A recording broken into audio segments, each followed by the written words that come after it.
কিছুতেই মনে করতে পারি সময় মতো আমার কিচ্ছু মনে পড়ে না। তো বউ তো বাইরে দাঁড়িয়ে থাকবে, তোমাকে বলি সময় মতো সবকিছু গোছগাছ করে রাখবে, তা তুমি করবে না। কানে কাছে বক বক করো না, আমার ঠিক তুমি যাও দেখিনি বউ এসেছে। হ্যাঁ আমি দেখছি। ও দিদি শোনো না, জাম্বুর মা কোথায়? ও মা, সে তো ছোট ছেলের কাছে বসে আছে গো, তার অসুখ করেছে না, তাকে সময় মতো ওষুধপত্র দিতে হবে, ও আসলে চলবে, ওকে আর বিরক্ত করো না বাবা ডেকে। ও মা, এই কি কথা? জাম্বু বউ নিয়ে বাড়ি এসেছে আর তার মা বরণ করবে না বউকে? আরে বাবা, বরণের লোকের অভাব হবে না গো, সে তুমি যাও দেখিনি বউকে, যাও বৌমাকে দেখতে যাও, আমি দেখি কোথায় গেল বরণ ডালা। ও বৌদি, বৌদি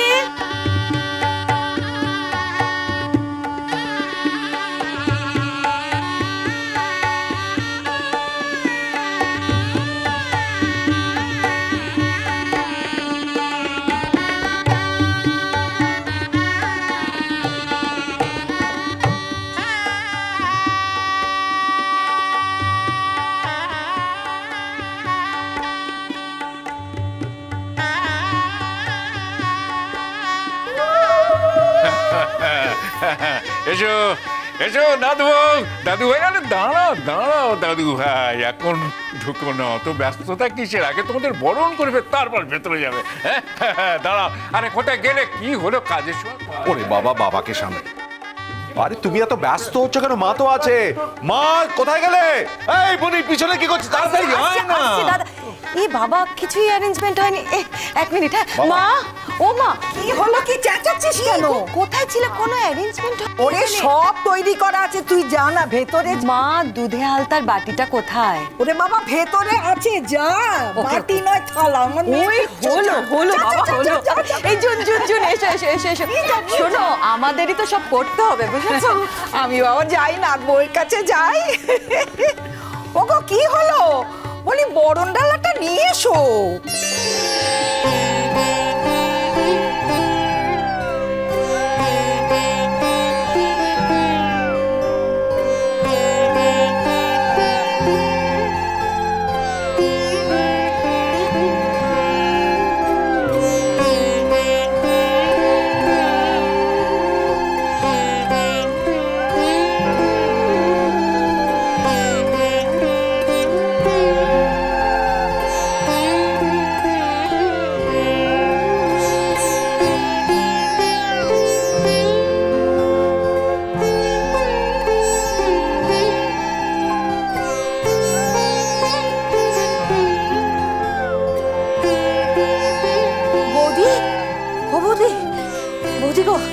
তাড়াতাড়ি নিচে চলো, নতুন বউ তো ঢুকে পড়েছে বাড়িতে। ও এসে গেছে? হ্যাঁ। মা তো আগে বরণ করবে, তারপর তো আমি বরণ করবো না? মা, আমি স্যুপটা দিব্যি খেয়ে নিতে পারবো। তুমি তো অনেক ধরে আশা করেছিলে বৌদি ভাইকে নিজে হাতে বরণ করবে। তুমি তো এতক্ষণ আমার কাছে ছিলে মা, তুমি দাও, আমি খেয়ে নেবো। বৌদি ভাই নিচে অপেক্ষা করছে, তুমি যাও। বৌদি তাড়াতাড়ি চলো না, দেখলাম তোমার শাশুড়ি তো বরণ ডালা নিয়ে একবারে চলে গেল। তোমার শাশুড়ি যদি আগে বরণ করে না, ওই বউ দুধে আলতায় পা দিয়ে ঘরে ঢুকে পড়ে, ফিরে তুমি আর বরণ করতে পারবে না। চলো না। যাও মা, প্লিজ যাও, দাও আমায় দাও, তুমি যাও, আমি খেয়ে নেবো, কথা দিচ্ছি। স্যুপটা গরম কিন্তু, হ্যাঁ আস্তে আস্তে ঠান্ডা করে খাবি। ঠিক আছে। চলো চলো চলো চলো, এসো এসো। হ্যাঁ।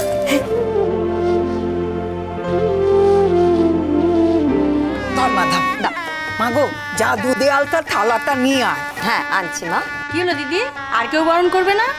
বলি আমি বাড়ির গিন্নি, আমি বরণ করেছি, হয়ে গেছে। বলি একের পর এক তোমরা সবাই যদি ওকে বরণ করো, তাহলে আমার নাতবউ তো ঘেমে নিয়ে একশো হয়ে যাবে। ও তো অভ্যেস নেই কো। চলো না, এসো। চলে আসবে মানে?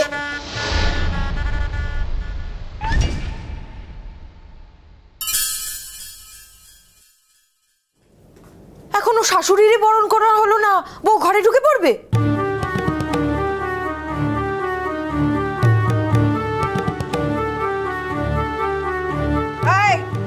তোকে কে মাতব্বরি করতে বলেছে রে? শোনো মা, যার মাতব্বরি করা স্বভাব না, সে সব সময় মাতব্বরি করে। আর তুমি হলে ছেলের ঠাম্মা, তোমার যেমন হক আছে, বৌদি তো ছেলের মা, তার হক অনেক বেশি। তুমি বৌদিকে বাদ দিয়ে বরণ করবে?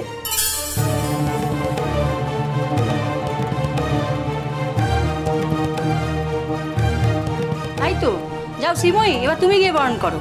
মা যদি বরণ করবে তা দূরে এরকম সঙ্গের মতো দাঁড়িয়ে আছে কেন? নিচে নেমে বরণটা করুক। বলি নাথ বউ আর কতক্ষণ দাঁড়িয়ে থাকবে বড় দিকিনি গরমের মধ্যে? একবারে ঘেমে নিয়ে একসা হয়েছে, ও কখন নিচে নামবে তখন বরণ হবে। দেখো দেখিনি ওর ঘেমে কি অবস্থা হয়েছে।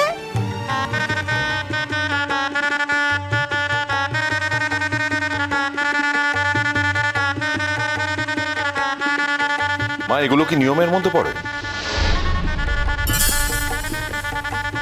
তুমি তো ওকে বরণ করে নিয়েছো, কতজন মিলে ওকে বরণ করবে?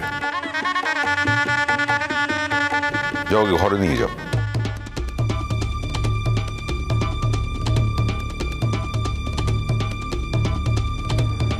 এ কি কথা বলছো বুয়া? ও শাশুড়িও বরণ করবে না? বউকে বরণ করেও ঘরে তুলবে না? এসব পুরোনো দিনের নিয়ম এখন চলে না সোনা কাকি। মেয়েটার কথা একবার ভাবো, দুদিন ধরে ওর উপর দিয়ে কি ধকল যাচ্ছে। অঙ্কিতা, আমি তোমাকে বরণ করে ঘরে তুলতে চাই। আমি তোমাকে যদি বরণ করি, তোমার কি খুব কষ্ট হবে?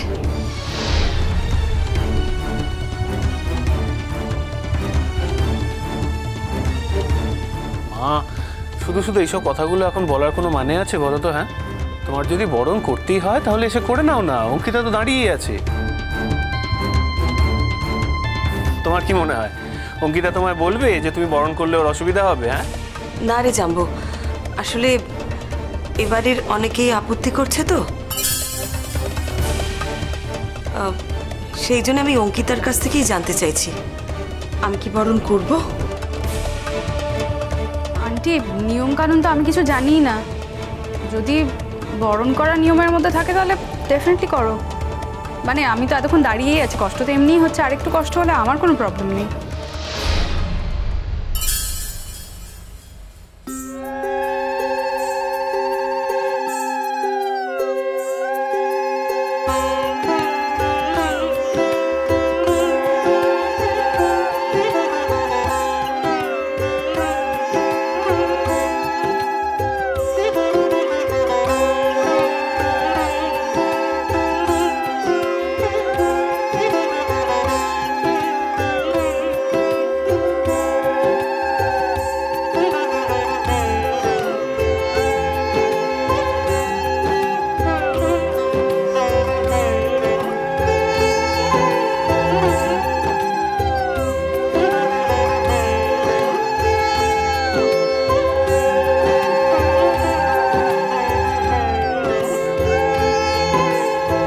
অঙ্কিতা দি,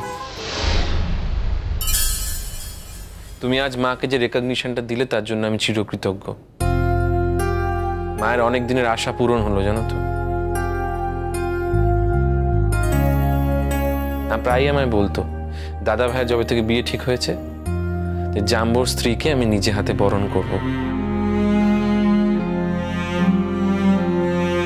লাল পাড় সাদা শাড়ি পরে ঘরের লক্ষ্মীকে আমি নিজে ঘরে তুলব।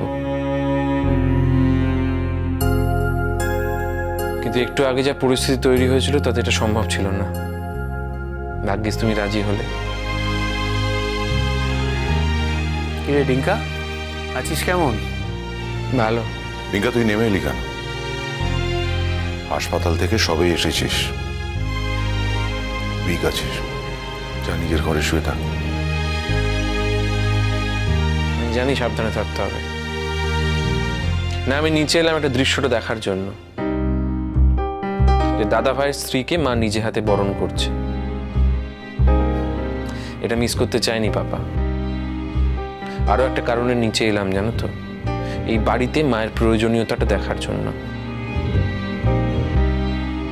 মা তো মুখ ফুটে আমায় কিছু বলে না।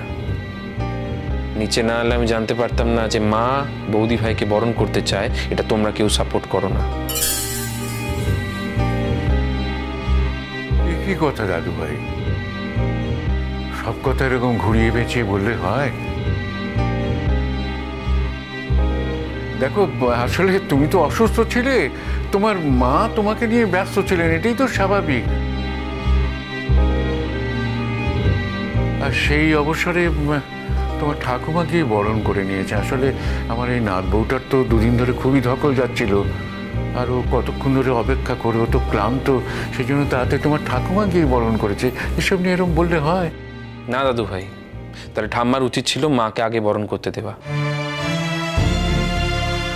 তুমি বলো না, মা যখন এই বাড়িতে প্রথম এসেছিল তখন ঠাম্মা তো তাকে বরণ করেই ঘরে তুলেছিল।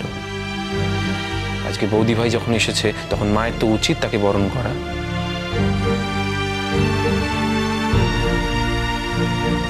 আজকে যদি মা তাকে বরণ না করে তাহলে তো এই সুযোগটা পরে কখনো ফিরে আসবে না। প্রত্যেকটা মানুষের মতো আমার মায়েরও কিছু আশা আকাঙ্ক্ষা থাকতে পারে, তাই না দাদু ভাই? ডিঙ্কা, তোর শরীর খারাপ না? যা ঘরে গিয়ে শুয়ে পড়, যা। চলে যাচ্ছি মা। বৌদি ভাই ভেরি সরি, জানো তো, আসলে কাল একটা অ্যাক্সিডেন্ট হয়ে যাওয়াতে আমি তোমাদের বিয়েটা অ্যাটেন্ড করতে পারলাম না। ভেরি সরি, আসছি।